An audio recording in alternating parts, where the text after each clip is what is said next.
right vatanga kuchikidzira vanhu manje kunonzi kuvhundutsa vanhu munokuziva ndokuri kuitika. So ndikusangana nethis guy panapa ari kubudawo panapa ari kuti plans to protest during SADC summit.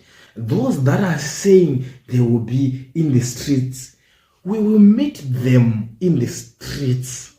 And if they are going to be in the streets unlawfully, then they will see what the law is about, says the governing Zanupf Director of Information Marapira. Ndo zvakabuda chitautaura ipapa pakavideo kacho aina ndikaplay panapa munoziza mwangu ndikangokaplay chete kavagara ndimaka kavandiva mbautaona pekumbatira vonondiripota ku YouTube voda kukanda ka copyright asi kukaplay but ndo zvaari kutaura uyarapo.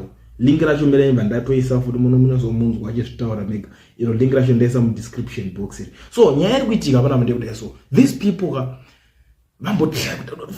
vanzwa kuti force iri kuuya vanhu vatava topedzerana ndivaenza vanonge vauya tichida kuzviona munoti guta ndobva vanyatsofila vari kunyatsofila pressure so vari kufila hit kuti vanhu vakatsamwa vanhu vari kuuya but no ngatichibudawo manje tichitotaurawo ukanyatsoteerera mashoko ake zvichionyoso kuti kuvhundutsa vanhu zvekuti vada kupinda mustreet vada kutikanganisa kuti zvakati zvatinenge tisingoita nguva dzese saka vangodaro chete tichabva tavadingiringa tosangana mustreet imomo amene vanoda kutisangana mustreet vanenge vachiitawo chii mustreet imomo hanzi kana vakada kutyora mutemo uchasangana navo imomo ndo nyaya inenge ichiitika. But kune section 59 inoti vanhu ngavaprotesteka munhu wese ane right yekuprotestaka yekudemonstrata iwo inayo right yacho. But anyway ipapa vari kunzi mutemo what so ndikuzosangana nenyaya panapa ndikuzoona vanhu vakawanda vari kuzokomenda vari kudzika necomment section ana gift ostalosi vari kuti what a clown ana Rachel Pasha Rachel Sibanda something MP we-CCC zvakare ari kuti no one has the title deeds to Zimbabwe. In fact Zimbabwe belongs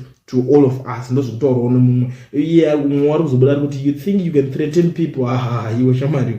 Mumwe ari kuti is this guy the government? That's where comrades make mistakes. He should let the government do its job. Mumwe ari kuti how would it be unlawful or classified as unlawful? Mumwe ari kuti ko anoshanda kusendera here. Mumwe ari kuti looting, corruption, nepotism, my son, nothing to celebrate here. Mumwe ari kuti Farai Marapira is speaking about enforcing the law in his capacity as police spokesperson. And police spokesperson here. Mumwe ari kuti so Zanupf can subvert the law and threaten people. These video clips will harm people in the not so distant future. Section 59 is constitutional right. Why is this government so afraid of protests against corruption and wasteful government expenditure?